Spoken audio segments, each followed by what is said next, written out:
Монгол Улсын ерөнхийлөгчид цагаат хөтөлбөрийн хүрээнд Lugatti компанитай танилцлаа.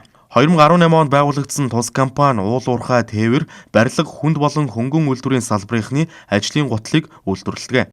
Жилд 100 мянган хос гутал үйлдвэрлэх хүчин чадалтай. Цагаат хөтөлбөрийн хүрээнд 900 сая төгрөгийн эргэлтийн хөрөнгийн зээл авч хүчин чадлаа нэмэгдүүлснээр цаашид жилд 250 мянган хос гутал үйлдвэрлэх зорилт тавьжээ.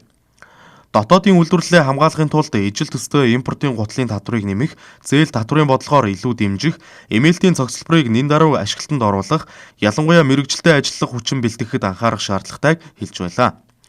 Мэргэжлийн сургалт үйлдвэрлэлийн 69 төвд 40 гаруй мянган оюутан суралцдаг бөгөөд 100 хүрэхгүй нь гутал үйлдвэрлэлийн чиглэлээр суралцдаг.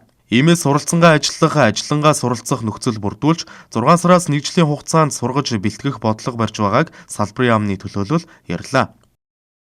Зээл авсан нь бид нар нэг төслөө маш хурдтай хэрэгжүүлэх боломж бий болгож өгсөн байгаа. Тэгээ одоо төсөл маань 25 оны 6 сард анхны санхүүжилтээ аваад хийж эхэлсэн. Одоо бараг 80 гаруй % гүйцэтгэлтэй 26 оны 1-р улирал гэхэд бол үйлдвэр бүрэн ашиглалтанд оруулахаар ингээд ажиллаж байгаа. Бид нар энэ үйлдвэрийг ашиглалтанд оруулах юм бол нөгөө хоёр том ширхний үйлдвэрийнхаа өгөөжийг хаягдл гологдлыг бол бууруулах, ингэж ашигтай ажиллах бүтээгдэхүүний өртгийг бууруулах юм цогц бодлогыг ерөнхийдөө хэрэгжүүлээд манай компанийн хувьд энэ кластерыг бий болгож ажиллаж байгаа. Ашигны салбарын үйлдвэрүүд бол нэлээд сайн хүчин чадлаа, орчин үеийн дэвшилт технологи, тоног төхөөрөмжөөр шинжилж сайжруулад байна. За цаашлаад бол яг энэ ашигны салбарт одоо хөгжүүлэх шаардлагатай түүхийд бэлтгэлийн тогтолцоотой холбоотой асуудлаар бас хэд хэдэн ажлуудыг одоо сая хөдөө аж ахуйн хамтраад хийж амжлаа. Ер нь 2026 онд бид цаашдаа зөвхөн арширны салбар биш, ноолуур, ноос, тэгээ мах, мал эмнэлгийн салбар гэдэг энэ бүх салбарууд нэгдээд малчин дээр, хоршоон дээрээ одоо түүхийд бэлтгэлийн тогтолцоо ер нь тэнд одоо ямар байх ёстой мэ гэсэн юм нэгдсэн тогтолцоог хамтдаа байгуулъя гэд яригдаа явж байна. Цагаалт үндэсний хөтөлбөрийн хүрээнд улсын хэмжээнд зөвхөн арьс шир үйлдвэрлэлийн салбарт гэхэд л эргэлтийн хөрөнгийн болон хөрөнгө оруулалтын зорилтоор 54 тэрбум төгрөгийн зээл олгоод байна.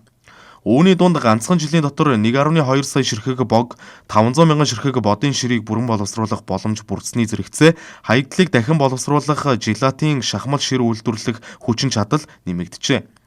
Гутлын үйлдвэрүүд гэхэд л жилд 1.5 сая гутал үйлдвэрлэх боломжтой болсон байна.